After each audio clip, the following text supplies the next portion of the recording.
Je vous fais ici la correction de l'exercice 62, page 147. Dans cet exercice, on nous demande pour les 4 fonctions affines qui sont représentées ici, de déterminer si le coefficient directeur et si l'ordonnée à l'origine sont positifs ou négatifs.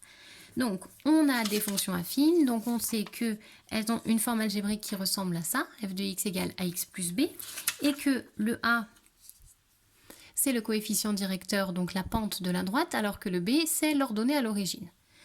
Donc, pour chacune de mes droites, pour la droite 1 qui est là, pour la droite 1, le coefficient directeur, la pente, si je pars de gauche vers la droite, ma droite elle descend. Donc je vais avoir un coefficient directeur qui est négatif. Pour ma droite 2, si on la prend, la droite verte, si on la prend de gauche vers la droite, elle descend. Donc on a un coefficient directeur, une pente qui est négatif. Pour la droite 3, la rouge, si je la prends de la gauche vers la droite, ici ça monte. Donc on a un coefficient directeur qui est positif. La droite 4, la violette, si je la prends de la gauche vers la droite, elle monte. Donc j'ai un coefficient directeur qui est positif. La pente est positive. Pour le B c'est l'ordonnée à l'origine, c'est-à-dire où est-ce que mes droites coupent l'axe des ordonnées.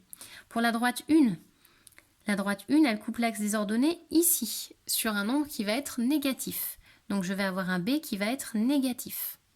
Ma droite 2, la droite verte, elle coupe l'axe des ordonnées ici, sur un nombre qui va être positif. Donc j'ai un B ici qui est positif. Ma droite 3, la rouge, elle coupe l'axe des ordonnées ici, donc on a une valeur qui va être positive.